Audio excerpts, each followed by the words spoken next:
আমি সামনে আসতে বলবো। চার মন্ডল সভাপতি কি যেতে বলবি না? চার মন্ডল সভাপতি এবং প্রধানদের এবং আমাদের সত্যবাবু, মনিদা এবং শান্তিদা প্রমুখ সহপ্রমুখ যারা আছেন তাদের সামনের দিকে যেতে বলবো। অনুরোধ করছি সামনের দিকে যাওয়া।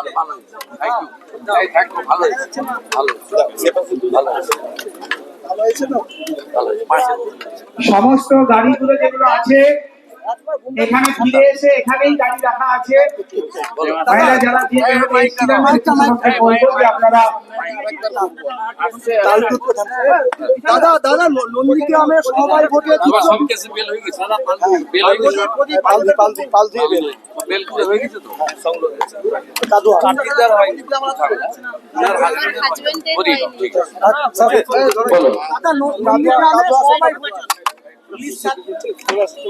ওখানে এখনো পর্যন্ত 11টা সমবায় সমিতির ভোট হয়েছে, 8টাতে বিজেপি। আজকেও মহম্মদপুরে ওদের গোহারান হারিয়েছে আমরা 250 করে বেশি ভোটে হেরেছে।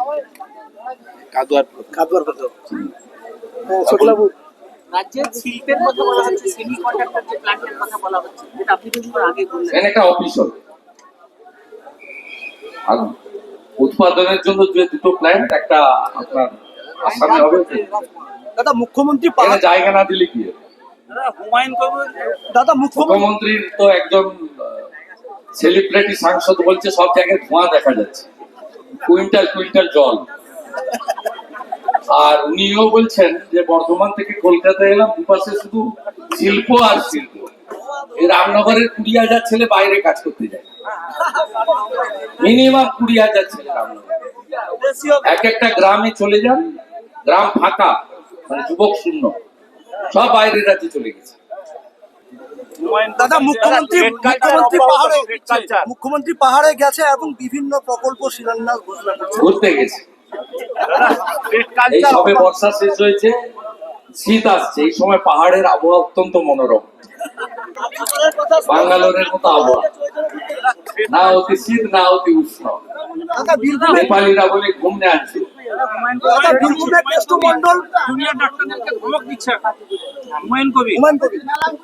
এখানে তো বললাম, এটা একটা পড়লাম, এখানেই ধমক দিচ্ছে।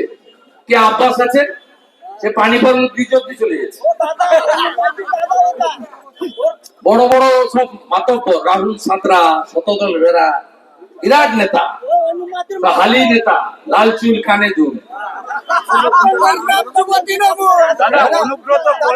ডাক্তার দেখাতে আসছেন, হাতে মাকড়ি, আইফোন, পায়ে লোটো জুতো, জিলেট করা চুল, উপরের দিকে তাকিয়েছে, আর মাথায় একটা করে তালি আর হাঁটু ছোড়া জিন্স।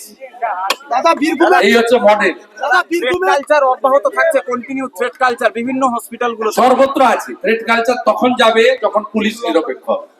পুলিশ তো পার্টির ক্যাডার। কদিন আগে বাদিয়াতে দেখলেন না, আমাদের সাংসদ গেছে, আমাদের পঞ্চায়েতের লোকরা গেছে, ওখানে আমাদের 3 জন নির্বাচিত পঞ্চায়েতকে সরকারি টার্পোলিন পর্যন্ত দেয়নি, বঞ্চিত করে। বাদিয়াতে পুলিশ, রামনগর থানা লোকের কাছ থেকে মুড়ি জোগাড় করে, ওই যে টাওয়ারের তেল চোর যেটাকে আপনারা হারিয়েছেন 50,000, তাকে নিয়ে গিয়ে ছবি তুলছে। আবার তাকে দেখার পরে পরের দিন এলাকার এমএলএ, যার মন্ত্রিত্ব গেছে, তিনি আবার গেছেন প্রতিযোগিতা করতে, মুড়ি নিয়ে গেছে।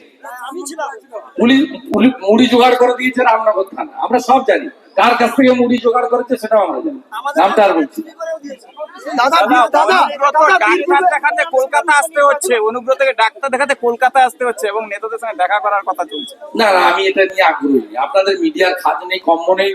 উনি ঢুকছেন, উনি বেরোচ্ছেন, উনি খাচ্ছেন, উনি পোস্ত বড়া খাচ্ছেন, উনি ওখানে ঢুকে পড়ছেন, ওখানে বেরিয়ে পড়ছেন, এগুলো করেন কেন? বীরভূমকে আমরা চিনি তারাপীঠের জন্য, বীরভূমকে আমরা চিনি শান্তিনিকেতন রবি ঠাকুরের জন্য, বীরভূমকে আমরা চিনি বাউলের জন্য, বীরভূমকে আমরা চিনি প্রণব মুখার্জির জন্য। আপনারা এত লেভেল নামিয়ে দিয়েছেন নিচে, খুব খারাপ লাগে। এইসব লোকের এই ধরনের পাবলিসিটি দিয়ে পশ্চিমবঙ্গে মিডিয়া তার মানকে নিচের দিকে নামাচ্ছে। এই জন্যই অনেকে মিডিয়া টক শো দেখেন না, পোগো চ্যানেলে চলে যাবে। আজকে কঙ্কালী তলায় মেয়েকে নিয়ে কান্নায় ভেসে উঠলেন অনুব্রত। আমি কোনো মন্তব্য করব না। উনি কে? উনি অমিতাভ বচ্চন না লতা মঙ্গেশকর? মেদিনীপুর বিধানসভার উপনির্বাচন না, আমি বলবো না।